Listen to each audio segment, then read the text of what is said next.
Pronto. Boa noite para todo mundo. Boa noite. Boa noite. Boa noite. Boa noite, tá. Boa noite. Hoje a aula do dia 22 de setembro, já, né? Chegando aí quase ao final, tá passando bem rápido.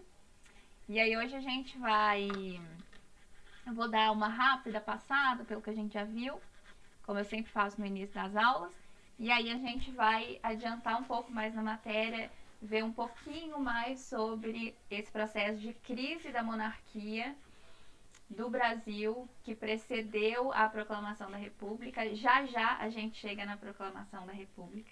Na verdade, já já a gente chega na abolição da escravatura, que foi um processo extremamente importante, e aí logo depois a proclamação da República. E hoje a gente vai ver um pouquinho mais ainda desse processo de crise, de desgaste da imagem da monarquia, do imperador, né, que é o Dom Pedro II, e tudo isso. Então vou começar a transmitir tela. E aí alguém liga o microfone depois, quando estiver vendo, me dá um alô e a gente vai embora. Deixa eu ver até onde eu vou voltar aqui. Vocês estão vendo? Ok. Sim. Sim, Vitória. Beleza, então vamos lá. Só para quem faltou semana passada, né, Graça, acho que Geralda, mais um pessoal aí, a gente fez uma correção bem minuciosa dos exercícios do Enem. Oh meu Deus, o que aconteceu? Ah não, fui eu. Tá. A gente fez uma correção bem minuciosa do exercício do Enem, né? Não só as respostas, não passei só as respostas, mas a gente analisou questão por questão, a gente leu os textos, a gente leu os enunciados, a gente não só viu quais que eram as respostas certas, que no caso das duas eram a letra A, mas a gente também leu cada uma das outras, discutiu por que elas estavam erradas de acordo com o que a gente aprendeu na matéria. Então foi muito bom, né? A gente viu a Sheila, a Eliana até comentaram como que as questões do Enem tem muitas pegadinhas, né? A Yara falou também como que uma palavra ela vem e ela faz a gente errar o exercício, porque é uma palavra que às vezes a gente não conhece, o que é normal. Uma palavra que às vezes ela é um pouco contraditória, a gente fica sem entender o que significa. Então foi muito legal. Por que eu tô falando isso? Quem perdeu e tem interesse de fazer o Enem, tenta assistir a gravada, porque eu acho que foi bem legal. Em relação a esse exercício aqui, que era o exercício obrigatório, pessoal, quem tá com o microfone ligado vai ter que ver quem é e desligar. Geraldo, acho que era o seu. Isso, obrigada. Tá, tudo bem, obrigada. E o outro exercício, que era o exercício obrigatório, esse daqui, eu trouxe um exemplo de resposta, né? Um exemplo de resposta. Por que um exemplo? Porque muita gente aqui fez o exercício bonitinho, super completo, usou as aulas, usou os slides, pesquisou coisa por fora. Então, muita gente aqui fez um exercício ótimo, completo. O modelo... Professora, Oi, o que o Alisson tá arrumando que ele tá conseguindo entrar? eu não sei, não tem explicação. Ele mandou mais uns negócios lá. Não tem explicação, porque ele tá pedindo. Eu coloquei um programa que quem pede para entrar entra automaticamente. Eu não sei.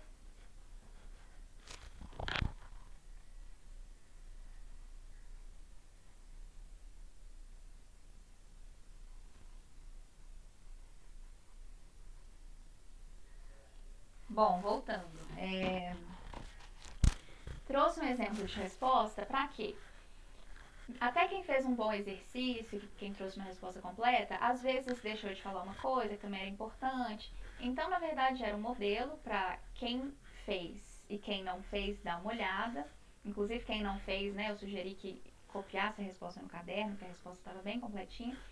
E quem fez, às vezes, pegar alguma coisa que não falou, algum detalhe a mais, que é para deixar a resposta bem rica, né? E quando tiver que estudar, vocês vão ter tudo bem bonitinho, bem completinho. Professora, Oi. eu fiz essa questão. Fez, eu te respondi lá no Google Sala de Aula. Ah, eu não vi ainda não, depois eu vou olhar. E, inclusive, ficou muito bom a sua resposta, seu exercício. E Sim, aí, porque você falou que era obrigatória e eu fiquei preocupadíssima, mas eu fiz, graças a Deus. fez, eu Tá respondi bom, lá. Inclusive, tá bom. e Eu aí, fiz também. fez, eu acho que eu te respondi também. Uhum. Por que eu tô falando isso? A maioria que fez, o negócio desse modelo de resposta, e aí ele tá lá no Google Sala de Aula, tá? Tá lá no Google Sala de Aula. E mandei também no grupo, posso mandar de novo? Deixa eu ver se tá fácil aqui. Onde é que foi minha última aula de 15? Peraí. Pronto, aqui ó. Já compartilhei aqui no grupo de novo. E aí vocês dão uma olhada nesse modelo de resposta. E podem escrever, podem anotar, podem adicionar quem já fez para ficar mais rico, tá bom? Aí depois a gente começou a falar sobre a campanha abolicionista. Na verdade, a gente falou de dois movimentos muito fortes que aconteceram logo depois da Guerra do Paraguai, né? Então, ó, a gente terminou a estudar a Guerra do Paraguai. E aí a gente parte para a próxima fase, que é pós-Guerra do Paraguai. No pós-Guerra do Paraguai, dois movimentos ganharam muita força aqui no Brasil, nas discussões políticas, na opinião pública, que eram a campanha abolicionista, que é a campanha em prol da abolição da escravatura, da libertação dos negros da escravidão. E a gente viu também o movimento republicano, né? Então, vamos passar aqui rapidinho. Primeiro pela campanha abolicionista, vocês anotaram no caderno, né? Então, a gente viu que quando a Guerra do Paraguai acabou, as campanhas em prol da República e da abolição da escravidão voltaram a se agitar, voltaram para a pauta, para os assuntos políticos do país. A gente viu que na década de 70, várias organizações, entidades em prol da abolição foram criadas, né? A Sociedade de Libertação do Rio de Janeiro, por exemplo, a Sociedade Emancipadora do Elemento Civil e o Partido Republicano. Mas, na verdade, eu falei isso e até hoje eu não tirei, mas, putz, eu não tava nem apresentando, tava só... E aí a gente viu que... Ah, tá, eu tava falando que eu devia ter tirado isso daqui, né? Porque a gente viu que o Partido Republicano e o movimento abolicionista, eles não se encontravam, as pautas não se encontravam. Esperei que a gente já chega lá. Então tá, qual que é o fato aqui? Acaba a Guerra do Paraguai e as campanhas em prol da abolição, elas vêm a todo vapor nas discussões. Em 1871, é promulgada a Lei do Ventre Livre, que é uma lei que libertava os escravos que nascessem após a data da sua promulgação. Ou seja, ela foi, se eu não me engano, acho que dia 21 de setembro, alguma coisa assim. Os bebês que nascessem filhos de escravos no dia 22, eles seriam livres. Mas eles não seriam livres naquele momento. Por quê? Porque as mães ainda eram escravas. A lei libertava as crianças, não as mães. E aí, o que acontecia com essas crianças, então? Elas ficavam com as suas mães até os 8 anos de idade. E aí, quando elas completavam 8 anos, o senhor, dono da mãe, ele podia receber uma indenização do Estado e libertar essa criança e mandar essa criança para algum lugar. Ou o senhor podia escolher usar os serviços dessa criança até os 21 anos, tá? E aí, quando esse adulto fizesse 21 anos, ele seria liberto. Mas a mãe não, a mãe continuava sendo escrava. Ou seja, o que essa lei ela mostra pra gente? Que ela era uma lei revolucionária, que queria acabar com a escravidão? De jeito nenhum, né? A gente, desde o ano passado, quando a gente começou a estudar as leis paliativas, a gente viu que essas leis eram muito conservadoras, porque elas mostravam que o Estado não queria acabar com a escravidão de uma vez. Ele não estava preocupado em libertar os escravos. Por quê? Porque essas leis, alguém aí está com o microfone ligado, gente? Dá uma olhada aí. ela não queria acabar com a escravidão de uma vez. Se quisesse acabar, acabava de uma vez. Então, o que eles faziam? Eles promulgavam várias leis, uma depois da outra.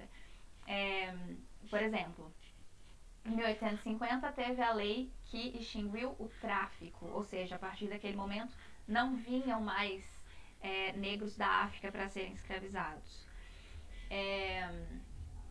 Depois teve essa lei, a lei do ventre livre, em 71. Depois vai ter a lei do sexagenário, que libertava os escravos com mais de 60 anos. Ou seja, era uma lei depois da outra, cada uma que acabava com a escravidão, assim, que acabava com uma parte muito específica, né? Não acabava com ela de uma vez. Então eram leis conservadoras, elas não queriam acabar com a escravidão, elas queriam adiar o fim da escravidão. Por quê? Porque a gente estava num momento da história que todo mundo já sabia que a escravidão ia acabar mais cedo ou mais tarde. O Brasil era um dos poucos países do mundo que ainda tinham escravidão. Então, todo mundo sabia que ia acabar, mas como eles queriam segurar ao máximo, poder continuar contando com o trabalho escravo, eles iam fazendo essas leis que a gente chama de leis gradativas, que iam acabar com a escravidão gradativamente e não de uma vez, certo? Mas a gente viu que a lei do ventre livre, apesar de ser uma lei conservadora, ela gerou um movimento importante para o que a gente está estudando, porque ela fez com que grandes proprietários se colocassem contra a monarquia, né? Então, grandes proprietários, fazendeiros que tinham escravos, eles colocaram contra a monarquia, porque eles ficaram muito bravos, muito insatisfeitos que a monarquia, o Dom Pedro, o Estado, estava intervindo muito na economia, no caso, na mão de obra, que era escrava. Depois, então, a gente viu um pouquinho sobre o Partido Republicano. Vou passar bem rápido, porque senão não vai dar pra gente ver a aula de hoje, né? Isso aqui é só para um rápido balanço do que a gente viu, principalmente para quem faltou, mas depois voltem, leiam e escrevam tudo que está escrito nos slides no caderno, tá bom? A gente viu que em 1870 é publicado no jornal chamado A República, o Manifesto Republicano Brasileiro. Esse manifesto ele seria a base para a fundação do primeiro Partido Republicano em 1872. E ele era formado principalmente por profissionais liberais ligados ao setor urbano. Quem eram profissionais liberais ligados aos setores urbanos? Engenheiros, médicos, comerciantes, advogados, tá bom? A gente viu que esse manifesto, ele começa a circular o Brasil e o movimento republicano começa a ganhar força e a ganhar adébitos de várias outras províncias, né? As províncias são os estados da época. E a gente viu que São Paulo foi um lugar onde o movimento republicano ele foi muito forte, ele ganhou muita força. Tanto que em 1883 acontece uma convenção lá, chamada Convenção de Itu, que é um episódio muito marcante para a história da República no Brasil, porque o movimento republicano ele ganha muita força lá, a ponto deles formarem um partido republicano próprio, que era o Partido Republicano Paulista. E qual que foi a grande coisa dessa convenção? Lembra que eu falei dos fazendeiros que estavam descontentes com o Império por causa da intervenção muito forte do Estado com aquela lei abolicionista, que era a lei do ventre livre? Muitos fazendeiros, que por muito tempo apoiaram em grande parte a monarquia, eles aderem ao movimento republicano. Então, essa convenção é importante por isso, porque muitos fazendeiros, eles começam a fazer parte do movimento republicano.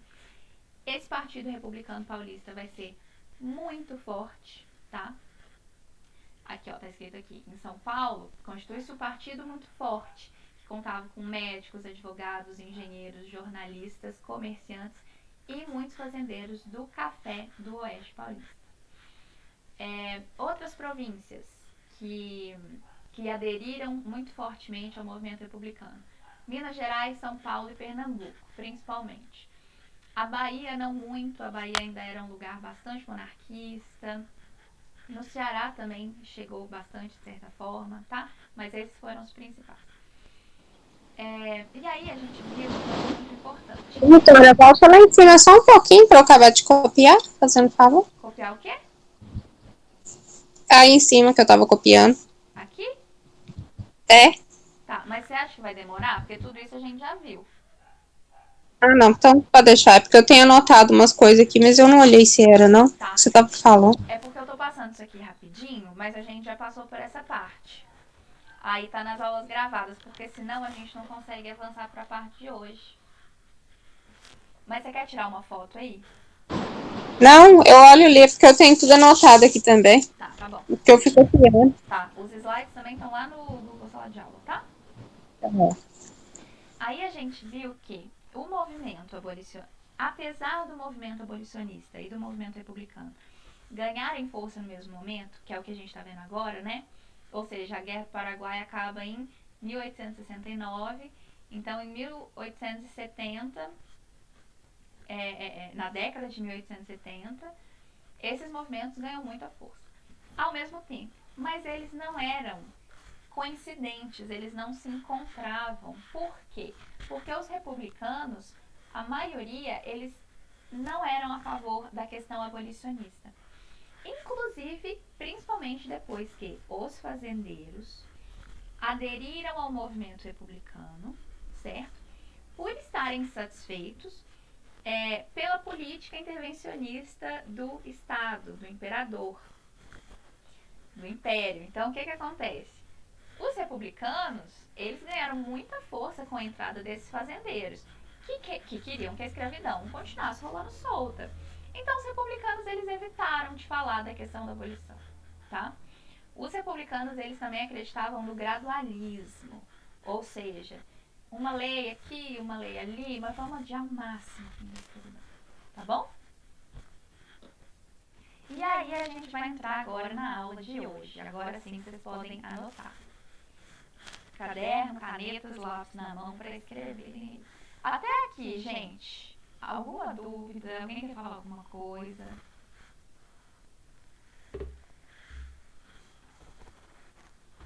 Tudo bem, né?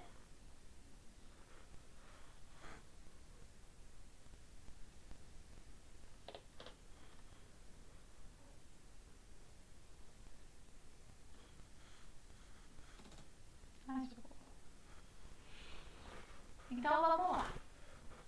Escreva aí no caderno. 4. O aprofundamento da crise política na década de 80. Agora a gente chega num ponto crucial. Por quê? Alguém lembra em que ano foi a proclamação da República? 1800 Peraí. Peraí que eu vou olhar a cola. 89. 89. Ou seja, o que está acontecendo aqui? É a última década. Faltam 9 anos. São os últimos 9 anos do Império no Brasil. No final dessa década, vem a República, vem a proclamação. Ou seja, toda a movimentação política dessa época é extremamente importante para destruir de vez a monarquia. Tá bom? Então vamos lá. Primeiro, a gente vai analisar essa revista, essa imagem. É a mesma imagem. Por que eu trouxe 2 vezes? Porque essa que eu estou mostrando agora. O que é isso? Alguém quer? Eu quero agora que vocês participem. Podem ligar o microfone, pode falar. O que é isso?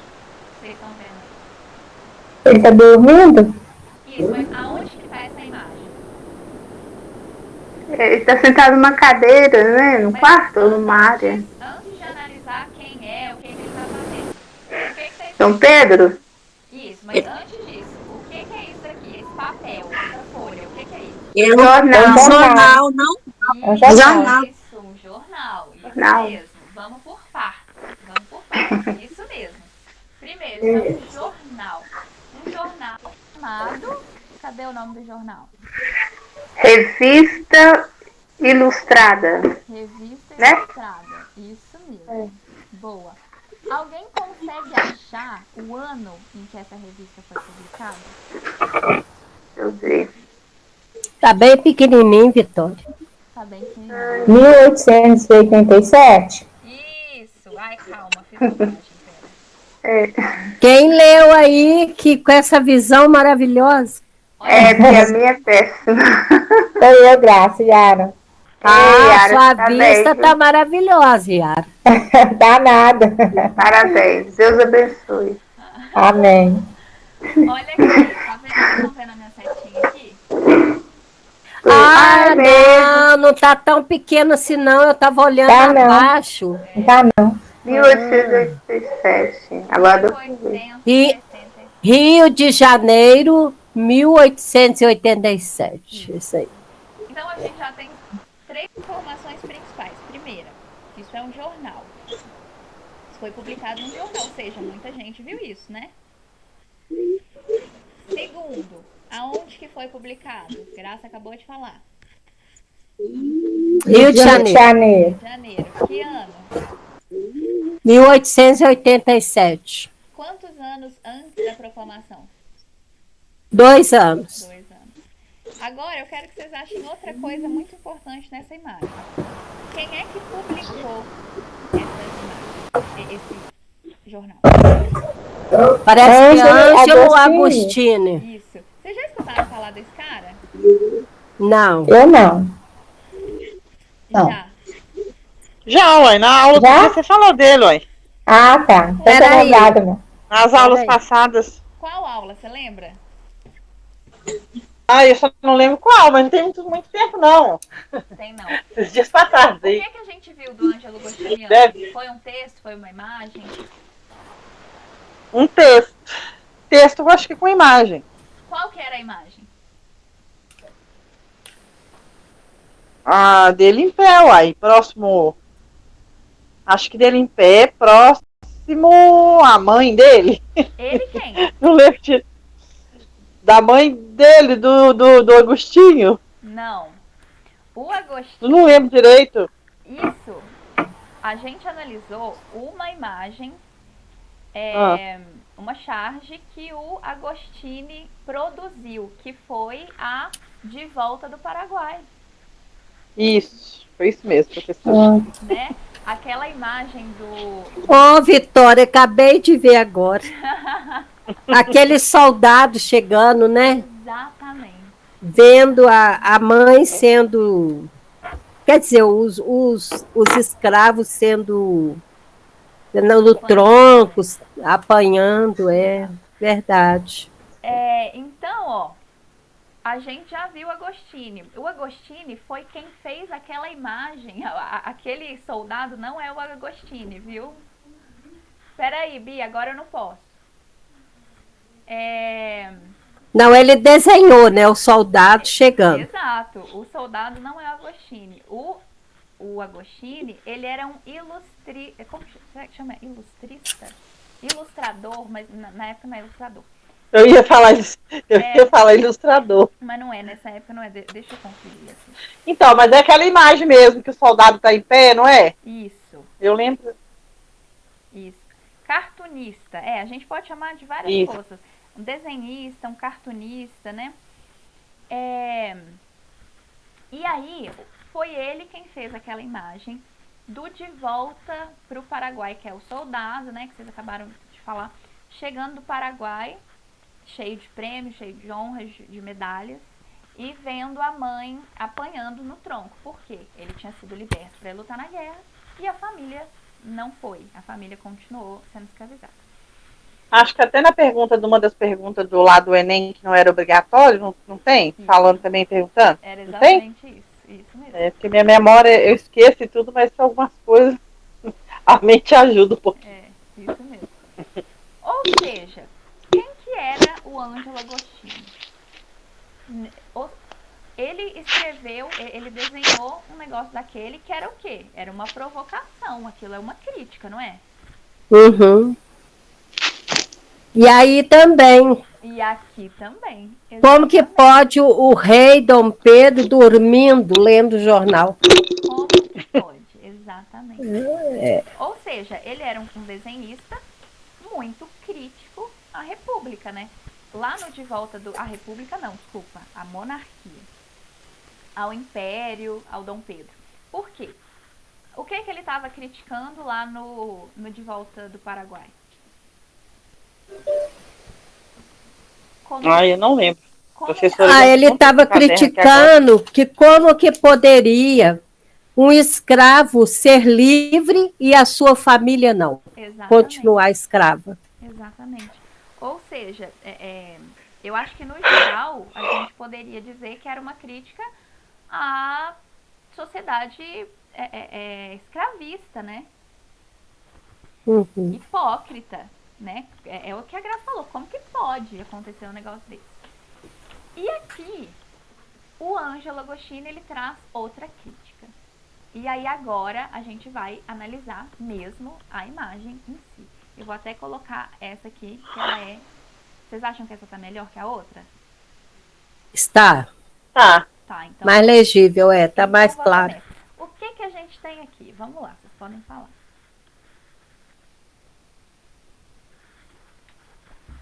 Primeiro, quem é esse? Dom Pedro II.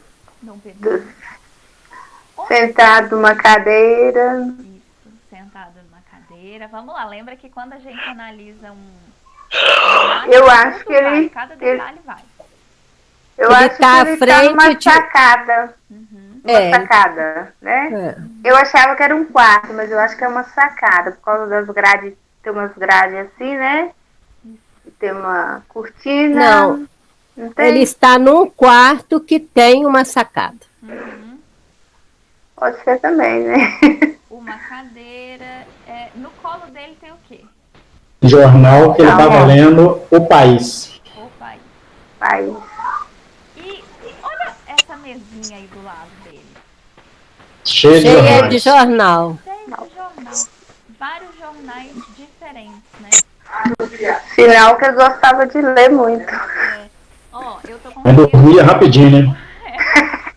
Eu. Eu tô conseguindo ver o nome... Eu tô conseguindo ver o nome de alguns jornais aqui, ó. Da época. Gazeta de Notícias, Jornal do Comércio, Rio de Janeiro. E no colo dele, como o Paulo falou, tá o jornal O País. Mas aqui, gente, parece que ele tá interessado no que ele tá lendo. Está não. Não. De Tá jeito dormindo? nenhum. O óculos dele tá até caindo, assim, O óculos tá caindo.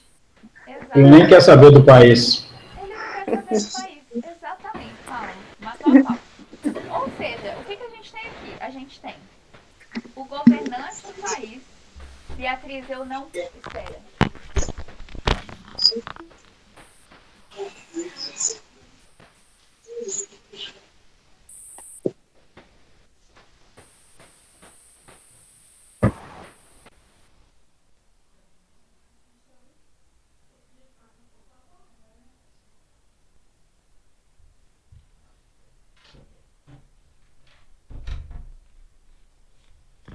Gente, desculpa. A minha prima me chamou ali. Eu não tava entendendo o que estava acontecendo. Tive que ir lá salvar. Vocês estão aí, né? Aham. Tamo junto. Então, o que a gente tem aqui? O governante, o imperador, totalmente indiferente ao que estava acontecendo, né? Porque ele estava lendo um jornal e ele não está interessado, ele está dormindo, ele não está nem aí. todo largado. Todo largado. E o que a gente está estudando aqui? O que a gente está estudando aqui? A história. Uma crise política. Crise política. Exatamente. Uma crise política. Exatamente. Porque ele já está muito cansado, o Vitória. Ele já está muito idoso, já devia ter trocado ele. Tá vendo? Ele leu Tá muito ali, por isso que ele tá igual eu. cochilando ali. Você tá igual eu, Sheila. Professora, Oi. eu analisei a seguinte forma, né? Não sei se estou certo ou errado. O governante do país dormindo diante de uma crise enorme do governo.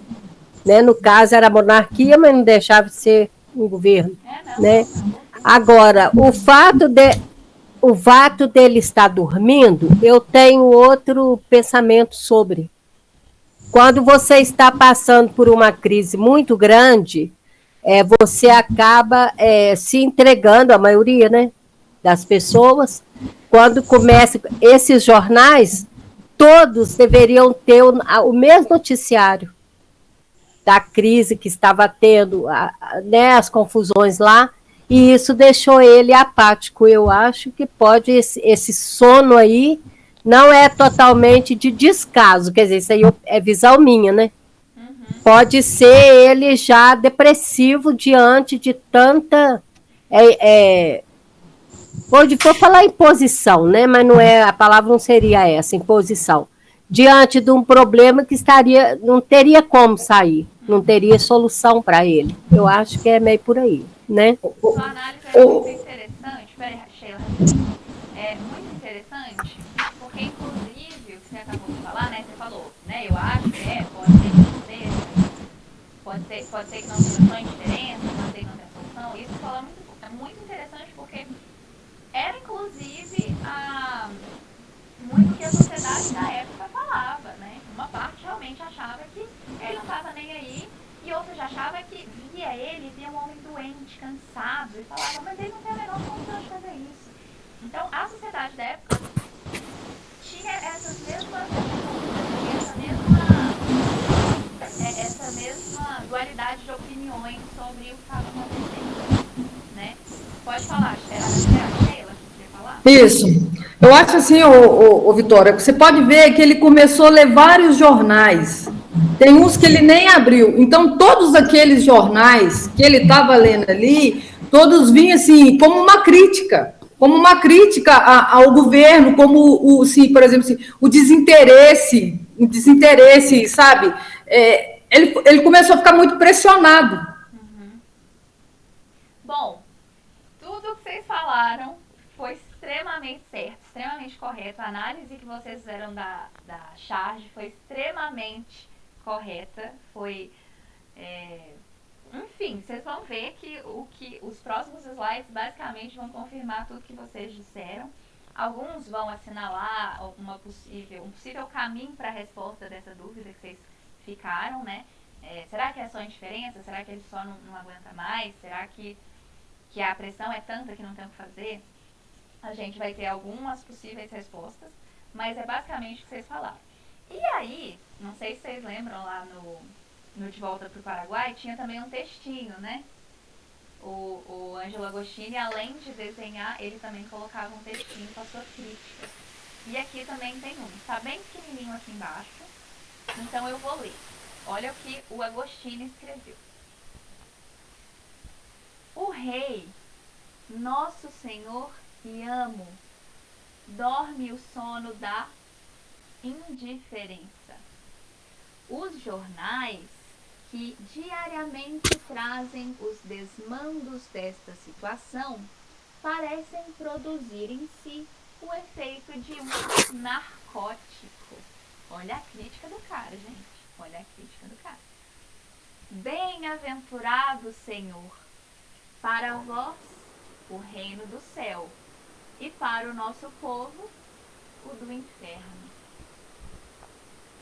Olha o nível do cara. Ou seja, o Agostini, ele tava com tudo contra a monarquia, contra essa indiferença do Dom Pedro. E aí esse jornal circulou, muita gente viu isso. E aí todo mundo começa a se questionar. O que tá acontecendo? Né? O que tá acontecendo com esse imperador? É o que a gente vai ver. Então aqui o jornal, de novo, o textinho tá aqui embaixo, vocês estão vendo? Só a sombrinha dele. Sim, eu já tinha até lido, Vitória. Você conseguiu? Uhum. Que bom. É esse textinho. Então vamos lá. Até o final da década de 70, organizaram-se 3 focos separados de oposição ao imperador, que a gente já viu todos aqui nas aulas. O movimento abolicionista foi um foco muito importante de oposição ao império. Os republicanos, que a gente acabou de falar, e o exército, que a gente viu que esse processo aconteceu quando? Lá no final da Guerra do Paraguai? A Guerra do Paraguai, exatamente. Então, 3 focos separados muito importantes de oposição ao Império. O movimento abolicionista, o movimento republicano e o exército. E aí, agora, Sheila, deu aviso aí de quantos minutos, gente? Eu não consigo ter 10? 10 minutos. Tá. 10. Agora, Sheila, Graça, todo mundo aí que ficou tentando imaginar o que estava acontecendo com o Dom Pedro. Olha isso daqui. Em meio a uma grave crise política, na década de 70, Dom Pedro II, desinteressado pelos assuntos do Estado, resolve conhecer o mundo. Isso responde alguma coisa para vocês? Tchau, fui. Gente... Eu acredito que responde, mas ainda deixa uma certa dúvida.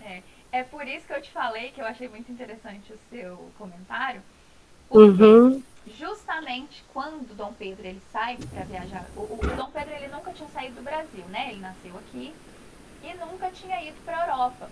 E aí justamente agora no meio da crise ele decide ir para a Europa. E aí a opinião pública ela fica dividida, Graça. Ela fica exatamente assim. Muitos falam, não, ele tá indo porque ele tá doente. Olha a situação dele. Olha como ele tá cansado. Olha como... E ele já tinha, inclusive, apresentado sinais físicos mesmo de doença. Outros falavam, não, ele tá indo pra fugir. Porque o que tava acontecendo aqui, o Brasil tava pipocando, gente. Era movimento abolicionista. Era movimento republicano. Era o exército pedindo mais participação política.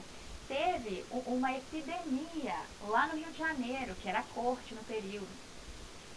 Então, foi uma loucura. Então, tinha gente que falava, ele tá fugindo. Ele não tem mais habilidade política para dar conta disso. Então, é o que você falou, assim, responde, mas não responde, porque os ares ficavam se perguntando, o que está acontecendo com esse imperador?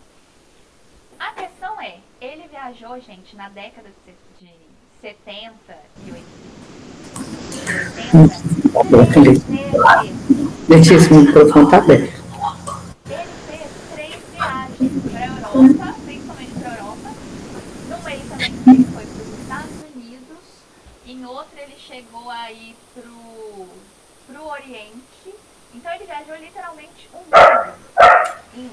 Nos anos de 1871, 1876 e 1889.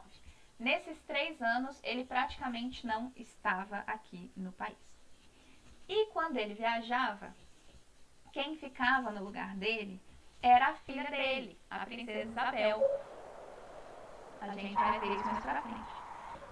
Vocês copiaram? Vamos começar a copiar agora.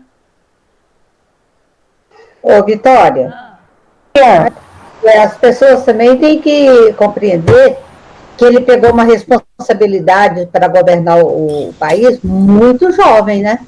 Foi, com 14 anos. Porque o que acontece? Quando ele chegou nessa idade aí, ele já estava esgotado. Todas as forças dele já tinham sido drenadas para resolver esse monte de problema desse imenso Brasil. Mais de 50 né? anos só administrando o Brasil, né? Então, essa apatia dele, a gente tem que considerar isso também, né? É muito interessante o que você acabou Professor, de fazer. já pode sair? Peraí, vocês copiaram? Eu já. Não, vou copiar amanhã. Tá. Terminando, Vitória, só um minutinho. Tá. Ô, Vitória, mas eu vou falar com o seu negócio. Ela pode sair, mas ainda faltam uns minutinhos de aula, tá? Ô, Vitória, os políticos de hoje estudaram bastante essa história. Eles são a mesma coisa disso aí. É a mesma coisa, não mudou nada. É verdade.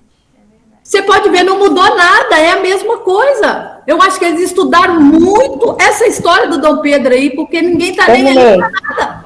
Eu já copiei, Vitória. Tá bom. Semana que vem a gente volta, tá? Nessa matéria. Deixa eu olhar pra